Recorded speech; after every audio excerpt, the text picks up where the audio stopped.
My name is Evangeline Carter, and I'm 28 years old.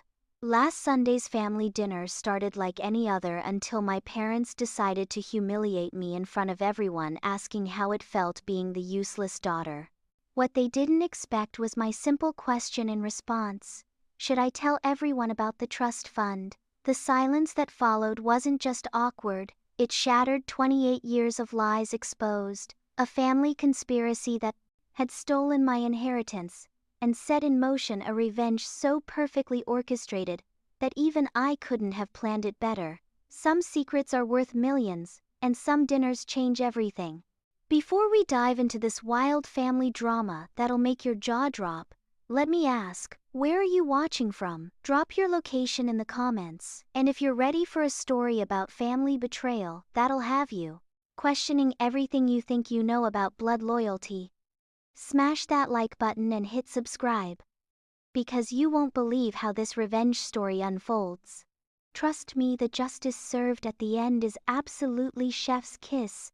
Growing up in the affluent suburb of Westchester County, New York, I always felt like the odd one out in the Carter family. My parents, Richard and Patricia Carter, were both successful lawyers who ran their own firm. My older brother Marcus was the golden child Harvard Law graduate, married to a senator's daughter, everything my parents ever dreamed of. Then there was me, Evangeline, the family disappointment who chose art school over law school and struggled to make ends meet as a freelance graphic designer. For years I watched as Marcus received every advantage imaginable. When he wanted to start his own practice, my parents somehow found $200,000 to help him get started. When he wanted to buy his mansion in Greenwich, they magically had another $150,000 for his down payment.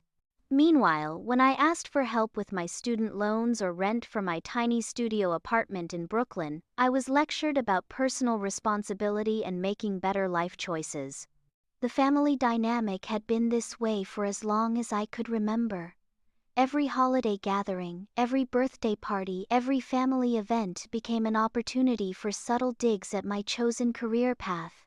Still doing those little drawings, my mother would ask with a condescending smile. "When are you going to get a real job?" my father would chime in. Marcus, to his credit, never participated directly, but he never defended me either. He just sat there basking in their approval while I was systematically torn down. The worst part wasn't even the financial disparity, it was the emotional neglect. I had graduated summa cum laude from Parsons School of Design, had built a modest but respectable client base, and had even won several design awards. None of it mattered to them. In their eyes, if it wasn't law, it wasn't legitimate. I had spent my entire adult life trying to prove my worth to people who had already decided I was worthless. What I didn't know was that this treatment wasn't just favoritism, it was calculated cruelty designed to keep me from asking questions about money that should have been mine all along. My parents had created a narrative where I was the irresponsible child who couldn't be trusted with financial decisions, when in reality they were the ones who couldn't be trusted at all. The psychological manipulation was subtle but consistent. They would invite me to family events, then spend the entire time highlighting my failures compared to Marcus's successes. They would offer small amounts of help, just often enough to keep me grateful and dependent, but never enough to actually change my circumstances. It was a masterclass in keeping someone down while maintaining plausible deniability. I started therapy 3 years ago, finally recognizing the pattern of emotional abuse for what it was. Dr. Sarah Martinez, my therapist, helped me understand that healthy families don't keep score of their children's worth based on career choices. She taught me about narcissistic family systems and how scapegoating works. Slowly, I began to see that my parents' treatment of me said nothing about my value as a person and everything about their character. But even with therapy, even with the growing awareness of how toxic my family dynamic was, I kept showing up to family events. Some part of me still hoped that one day they would see me for who I really was, that they would apologize for years of making me feel small and worthless. I held on to the fantasy that we could have a normal, loving relationship if I just tried hard enough, if I just proved myself worthy of their love. That fantasy died last Sunday at dinner, but in its place grew something much more powerful: the truth, and the resolve to make sure that truth came to light in the most spectacular way possible. The truth about my inheritance came to light 3 months ago completely by accident. I was visiting my grandmother's house, my father's mother, Eleanor Carter, to help her sort through some old documents for her estate planning. Grandma Eleanor had always been the one family member who truly saw and appreciated me. She bought my artwork, celebrated my achievements, and never made me feel like a disappointment. We were going through a box of financial papers when I noticed a document with my name on it. Curious, I pulled it out and found myself staring at a trust fund statement dated from when I turned 18. According to the document, my great-aunt Millicent had left me $500,000 when she died, with the stipulation that I would receive it when I reached 18, with additional disbursements at 25 and 30. "Grandma," I said, my voice shaking, "what is this?" Eleanor's face went pale as she looked at the paper. She sat down heavily in her armchair, suddenly looking every one of her 82 years. "Oh, sweetheart," she whispered. "I thought you knew. I thought they had told you years ago." The story that unfolded over the next 2 hours shattered everything I thought I knew about my family. My great-aunt Millicent, my grandfather's sister, had been a successful businesswoman who never married or had children. She adored me from the moment I was born and wanted to ensure I would have financial security as an adult. When she died in a car accident when I was 15, she left me $500,000 in a trust fund managed by my parents as trustees. But my parents had never told me about it. Instead, they had been using the money for themselves and Marcus over the past 10 years. The initial $200,000 that was supposed to come to me at 18, they had given it to Marcus for his law practice. The $150,000 I should have received at 25 down payment on Marcus's house. There was supposed to be $150,000 left for my 30th birthday next year. But according to the most recent statement, Grandma showed me the account balance was just under $3,000. "They told me you knew about the inheritance but had asked them to manage it because you weren't financially responsible enough," Eleanor said, tears streaming down her face. "They said you had agreed to let them use it for family investments that would benefit everyone. I never questioned it because, well, they're lawyers and you seem to be doing fine on your own." Doing fine on my own. I almost laughed at the irony. I had been struggling for 10 years, taking on freelance projects I hated, living in cramped apartments, eating ramen noodles for dinner, more nights than I cared to admit, all while my parents used my inheritance to fund their golden child's lavish lifestyle. The worst part was learning about the final clause in Aunt Millicent's will.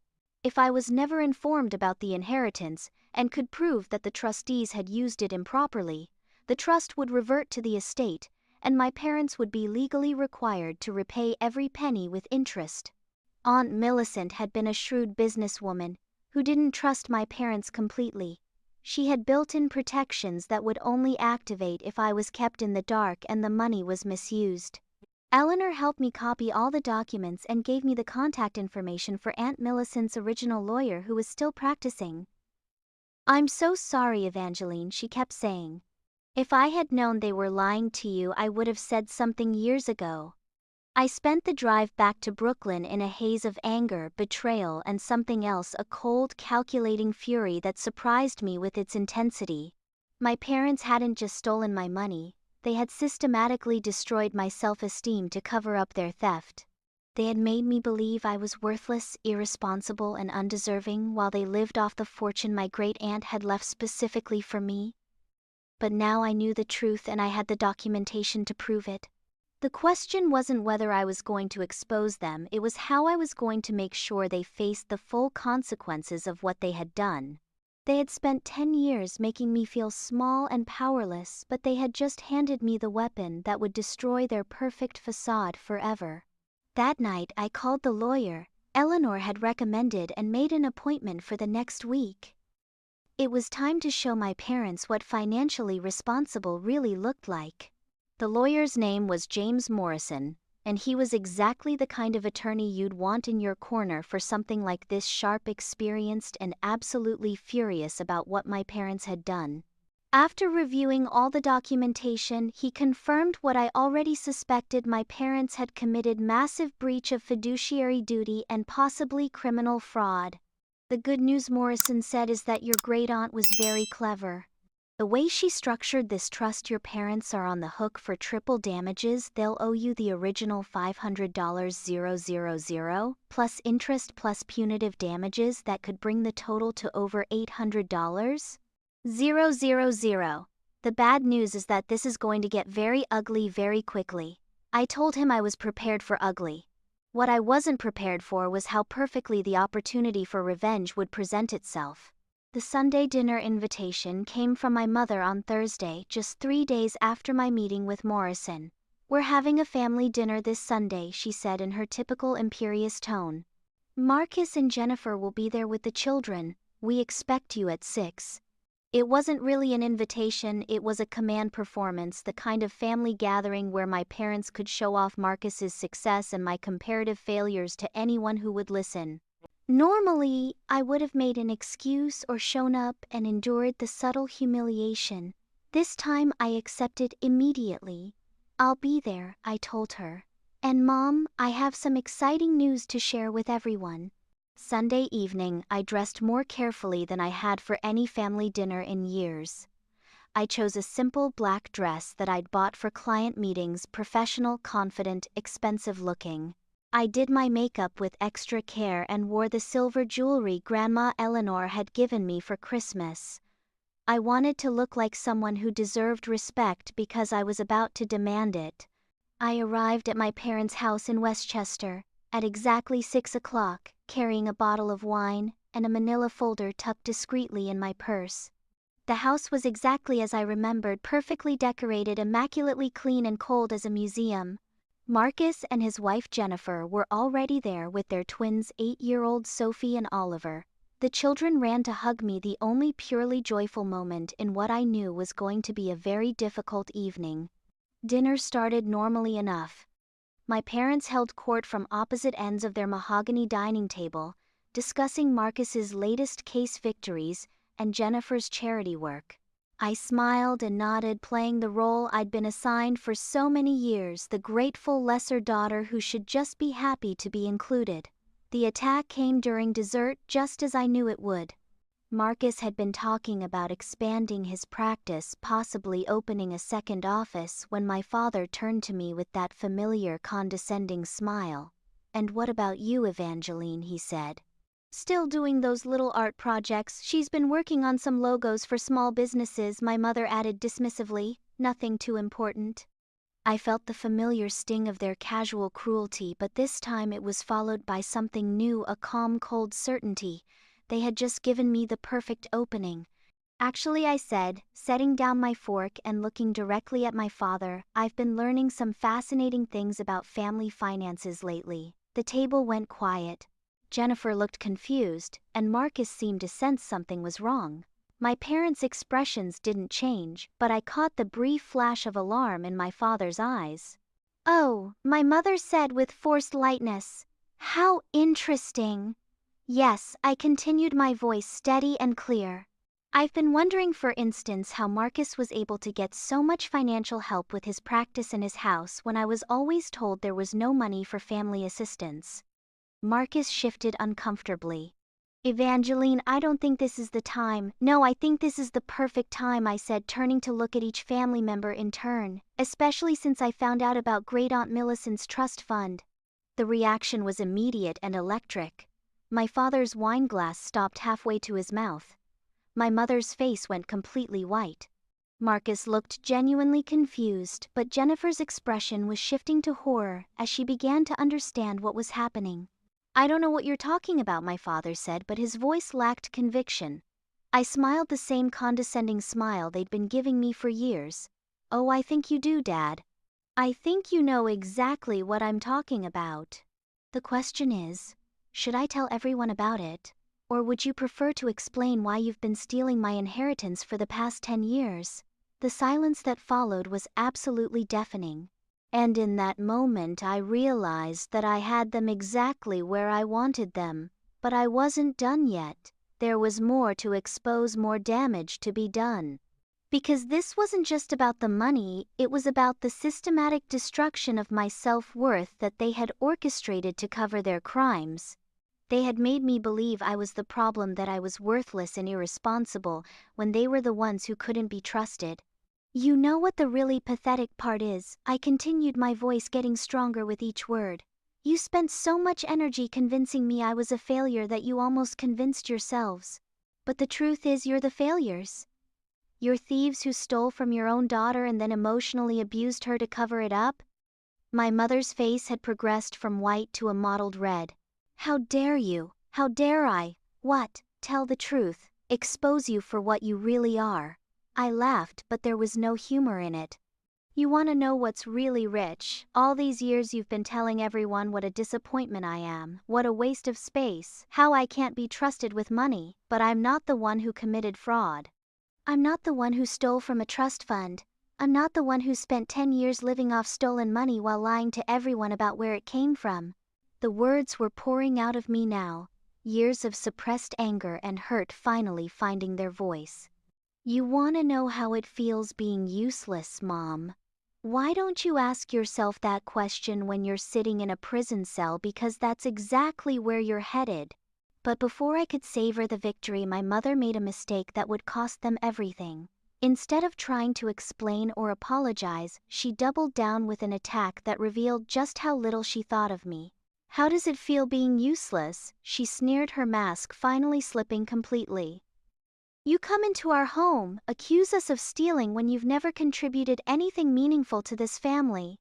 You're a failure, Evangeline, and you're just looking for someone to blame. The words hung in the air like a challenge. Marcus looked mortified. Jennifer was staring at my mother in shock. The children thankfully were in the next room watching a movie and had missed the worst of it. But I wasn't hurt anymore. I was free. I reached into my purse and pulled out the manila folder, setting it gently on the table in front of me. Actually, Mom, I said, my voice perfectly calm, I have just one question for you. I looked around the table, making eye contact with each adult in turn. Should I tell everyone about the trust fund you've been stealing from, or should we call Great Aunt Millicent's lawyer right now and let him explain it? And that's when my perfectly planned revenge truly began. The manila folder hit the mahogany table with a soft thud that sounded like thunder in the dead silence of the dining room. My mother's face had gone from white to gray, and my father looked like he was about to be sick. Marcus was staring at the folder like it might explode, while Jennifer's expression had shifted from confusion to dawning horror. Evangeline, my father said, his voice carefully controlled. I think you're confused about. I interrupted, opening the folder and pulling out the first document. Because according to this trust statement from Great Aunt Millicent's estate, I was supposed to receive $200,000 when I turned 18. That would have been 10 years ago. I looked directly at Marcus. Interesting timing, don't you think? Wasn't that right around when you got that mysterious $200,000 to start your practice? Marcus's face drained of color. I didn't know, Dad. You said that was from your savings. It was, my father snapped, but his voice cracked slightly. Marcus, don't listen to her. She's just trying to cause trouble because she's jealous of your success. I pulled out another document, this one showing the disbursement records. Then, I suppose this $150,000 that went out when I was 25 was also from your savings. The same year Marcus bought his house. I turned to Jennifer, whose expression had gone from shock to something that looked like panic. Did you know about this, Jennifer? Did you know that your down payment came from money that was supposed to be mine? No, Jennifer whispered, looking at Marcus with betrayal in her eyes. Marcus, you told me your parents gave us that money as a gift. They did give it to us, Marcus protested, but he was looking at our parents with growing confusion and anger. Dad, Mom, tell her she's wrong. Tell her this is all some kind of misunderstanding. But my parents couldn't tell him that because we all knew it wasn't a misunderstanding. The evidence was right there in black and white, and I could see the exact moment when Marcus realized what had really happened. "Oh my God," he said, quietly sinking back in his chair. "Oh my God, it's true, isn't it? You stole her money and gave it to me without telling me where it came from." My mother finally found her voice, but instead of apologizing or explaining, she went on the attack. "How dare you come into our home and make these accusations? Everything we did for this family. You were irresponsible, Evangeline. You would have wasted that money on your silly art dreams instead of investing it wisely." "Investing it wisely," I laughed, but there was no humor in it. "You mean stealing it and giving it to your golden child while telling me I was worthless and couldn't be trusted with money, because that's what happened, Mom. You made me believe I was a failure while you were literally stealing my future." I pulled out another document, the one that would be the killing blow. But here's the really interesting part. Aunt Millicent wasn't stupid. She knew exactly what kind of people you were, so she built protections into the trust. If the beneficiary, that's me, was never informed about the inheritance and could prove the trustees misused the funds, you're legally required to pay back every penny with triple damages. The silence that followed was broken by Marcus's voice, quiet and horrified. "Triple damages, how much are we talking about?" "According to my lawyer, you're looking at about $800,000 plus legal fees." I closed the folder and leaned back in my chair, watching as the full impact of the situation hit them. "Oh, and did I mention that misusing trust funds without beneficiary knowledge is considered fraud in New York? That's a felony." Jennifer was the first one to speak, her voice shaking with anger. "Marcus, do you understand what this means? They committed fraud. With our money. Money that wasn't even theirs to give." She turned to my parents with fury in her eyes. "You made us accessories to theft without even telling us." "Now wait just a minute," my father began, but Jennifer cut him off. "No, you wait a minute, Richard. We have children to think about. What happens when this goes public? What happens to Marcus's law practice when everyone finds out his startup capital came from stolen trust funds? What happens to our family?" "Nothing will happen," my mother said desperately, "because nothing is going public. This is a family matter and we'll handle it as a family. Evangeline, surely we can work something out." "Like we worked out my inheritance?" I asked sweetly. "Sorry, Mom, but that ship has sailed. I already filed the papers last Friday. The lawsuit is happening whether you want it to or not." The explosion that followed was everything I had hoped for and more. My father started shouting about ungrateful children and family loyalty. My mother burst into tears, alternating between anger and desperate pleading. Marcus sat in stunned silence while Jennifer gathered her children and announced they were leaving immediately and would not be returning until this was sorted out. But the moment that made all of it worthwhile came when my father, red-faced and furious, made the mistake of getting personal. "You vindictive little bitch," he snarled, standing up and pointing at me across the table. "After everything we've done for you, this is how you repay us. By destroying your own family over money." I stood up too, and for the first time in my life I felt like I was looking down at him instead of up. "No, Dad," I said quietly. "You destroyed this family when you decided to steal from me and then spent 10 years making me believe I was worthless to cover it up. I'm just making sure everyone knows the truth." I gathered my folder and my purse, leaving the wine untouched on the table. "Oh, and one more thing," I said as I headed for the door. "You might want to call your lawyer. Mine says you have 30 days to respond to the lawsuit. After that he gets to start seizing assets." I walked out of that house with my head held high, leaving behind a family that had never really been a family at all. Behind me I could hear my mother sobbing, my father shouting, and Marcus trying to calm everyone down, while Jennifer's voice carried from the foyer as she told the children they were going home immediately. It wasn't until I was sitting in my car, hands shaking as I tried to start the engine, that the full weight of what had just happened hit me. I had just blown up my entire family. There would be no going back from this, no pretending it had never happened, no family dinners where we could all just get along. But as I drove back to Brooklyn, I realized something that surprised me. I felt free for the first time in my adult life. Free from their expectations, their judgment, their conditional love that was never really love at all. The family I had just destroyed had been built on lies and theft and cruelty, and it deserved to fall. The only question now was whether I was strong enough to see it through to the end. The week following the dinner disaster was a whirlwind of activity. My phone rang constantly, calls from my parents, Marcus, and even Jennifer, that I chose not to answer. Instead, I let everything go through James Morrison, my lawyer, who seemed to be enjoying himself immensely as he fielded increasingly desperate settlement offers from my parents' attorney. They started at $100,000, Morrison told me during our meeting on Wednesday. Now, they're up to $400,000, plus legal fees, but they want a non-disclosure agreement. They're terrified this is going to become public. I wasn't interested in settlements or NDAs. I wanted the full amount. I wanted it to hurt them the way they'd hurt me, and I wanted everyone to know exactly what they had done. My parents had spent years telling everyone who would listen about my failures while hiding the truth about their own crimes. It was time for that to change. The real surprise came on Thursday when Marcus showed up at my apartment unannounced. I almost didn't let him in, but curiosity got the better of me. He looked terrible, like he hadn't slept in days. His usually perfect appearance was disheveled, and there were dark circles under his eyes. "Can I come in?" he asked quietly. "Please, Evangeline. I need to talk to you." I let him into my small studio apartment, watching as he took in the cramped space, the second-hand furniture, the unmade bed that doubled as my couch. He had never been to my place before, none of my family had. They preferred to pretend that this part of my life didn't exist.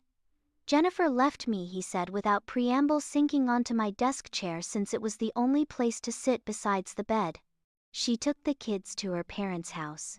She says she can't be married to someone who built his entire life on stolen money, even if I didn't know that's what it was." I felt a flicker of sympathy for him, but I pushed it down. "I'm sorry that happened, but it's not my fault that Mom and Dad lied to you too." "I know," he said quickly. "That's not why I'm here. I came to apologize and to tell you something I should have told you years ago." He ran his hands through his hair, looking more vulnerable than I had ever seen him. "I knew something was wrong with how they treated you. I knew it was fucked up and cruel and unfair, but I didn't say anything because I liked being the golden child. I liked having their approval and their money and their pride in me. I was selfish and cowardly, and I let them treat you like garbage because it made my life easier." The admission hung in the air between us. It wasn't the inheritance money that he genuinely hadn't known about, but the emotional abuse, the constant put-downs, the systematic destruction of my self-esteem. He had been complicit in all of that. "I can't undo the past 10 years, he continued. "I can't give you back the confidence they destroyed, or the opportunities you missed, because you didn't have the financial support you deserved. But I can tell you that you were never the problem, Evangeline. You were never worthless or irresponsible or any of the things they said you were. They made you believe you were broken so you wouldn't look too closely at what they were doing." I stared at him, this brother I had spent my whole life trying to impress, finally telling me the truth I had needed to hear for years. It should have felt like vindication, but mostly it just felt sad.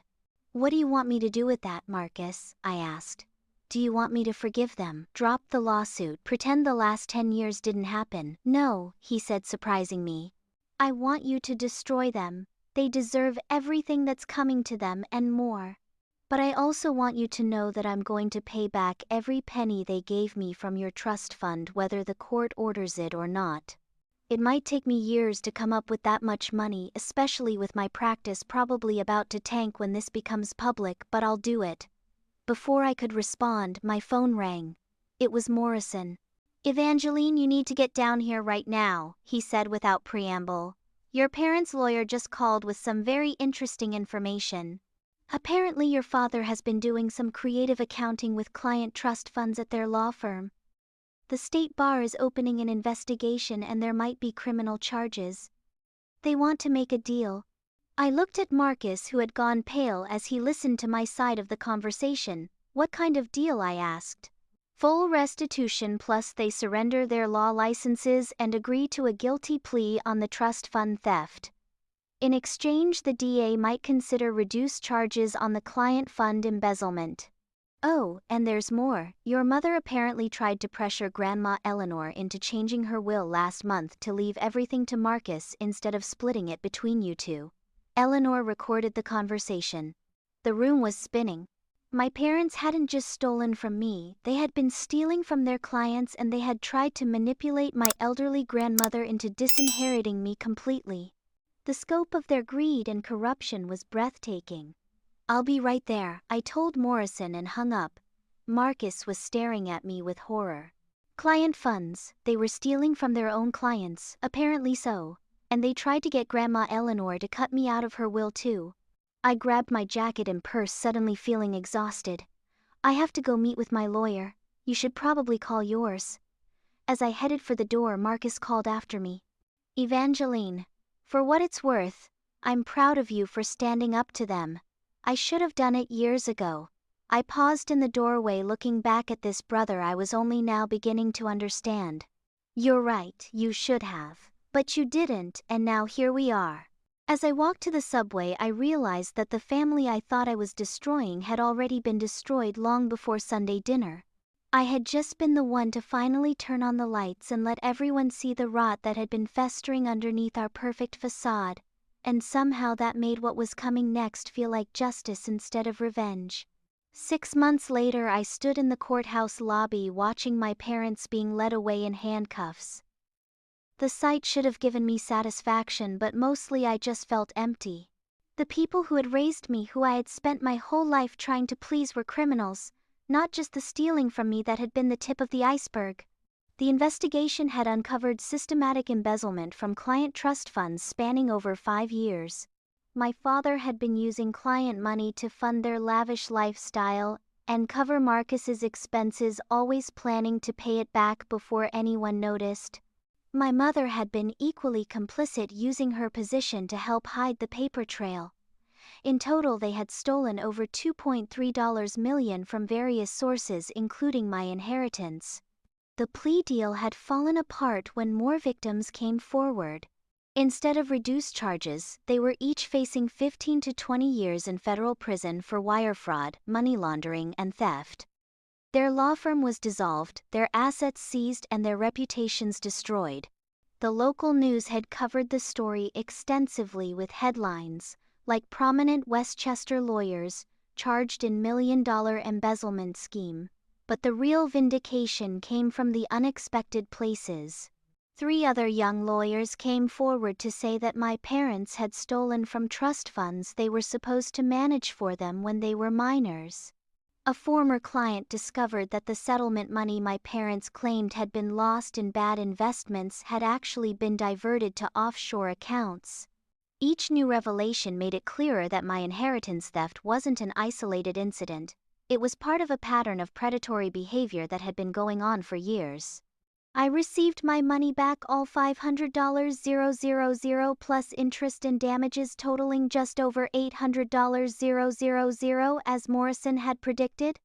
Marcus, true to his word, had liquidated his assets to pay me back the money he had unknowingly received. He lost his house, his practice suffered enormously from the scandal, and Jennifer had indeed divorced him. But he was rebuilding slowly with a new understanding of who his parents really were. The money was life-changing, but not in the way I expected. I didn't quit my design work or move to a mansion or blow it all on revenge shopping. Instead, I used it to start a foundation that provided financial support and legal resources to young people who had been financially abused by family members. It turned out there were more of us than I had ever imagined: children whose college funds had been borrowed by parents, kids whose inheritance had been managed out of existence, young adults whose trust funds had mysteriously evaporated.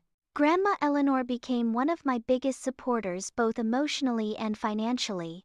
She had been horrified when the full scope of my parents' crimes came to light, and she channeled her guilt over not speaking up sooner into helping me build something positive from the wreckage.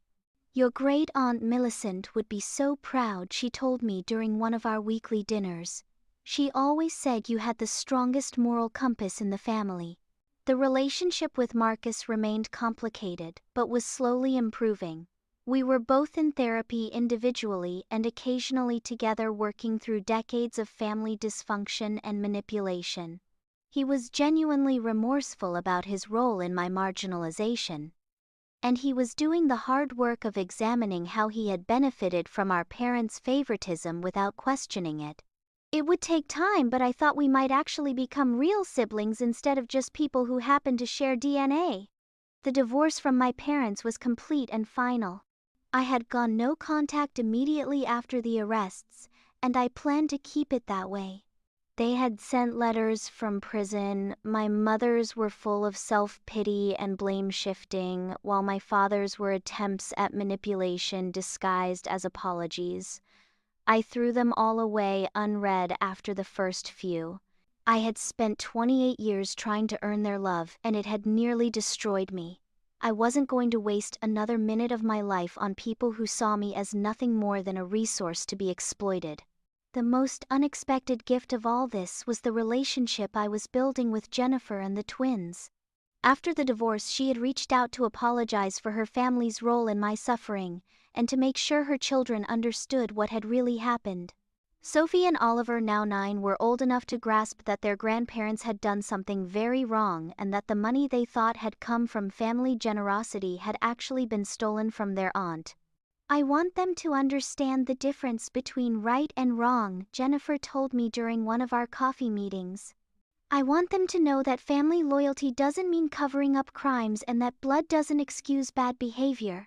You're the only one in Marcus's family who acted with integrity through all of this." As I sat in my new apartment, a beautiful one-bedroom in Park Slope that I could finally afford, I reflected on how much had changed in less than a year. I had lost parents who were never really parents to begin with, but I had gained something much more valuable: self-respect, financial security, and the knowledge that I was strong enough to stand up for myself even when it cost me everything I thought I wanted.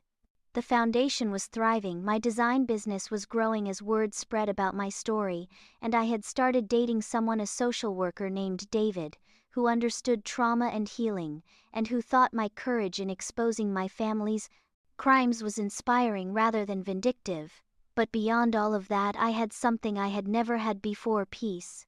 I no longer woke up every day wondering what was wrong with me, why I couldn't seem to earn my parents' approval, why everything I did felt like a failure in their eyes. I understood now that their treatment of me had never been about my worth, it had been about their guilt and greed and the need to keep me small so I wouldn't ask the right questions. The dinner where my mother sneered, "How does it feel being useless?" had been meant to humiliate me into silence.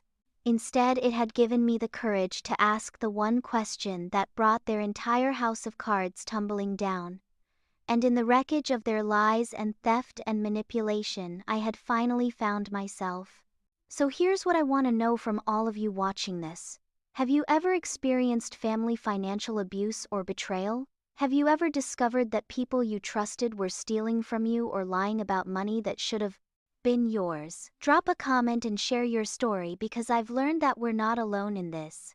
And if my story has taught you anything about standing up for yourself when family members cross the line, make sure to hit that like button and subscribe for more real-life stories about justice, karma, and finding the courage to fight back. Thank you all for listening to my story, and for all the support you've shown. I hope that if you're dealing with family manipulation or financial abuse, my experience shows you that it's possible to break free and build something better from the ashes. Remember, you don't owe loyalty to people who exploit your love, and sometimes the most loving thing you can do for yourself is to walk away from toxic family dynamics. Family isn't just about blood, it's about respect, honesty, and genuine care for each other's well-being. Don't let anyone convince you that you have to accept mistreatment just because you share DNA. You deserve better, and you have the power to demand it. Until next time, take care of yourselves and remember, karma might take its time, but it always comes around in the end.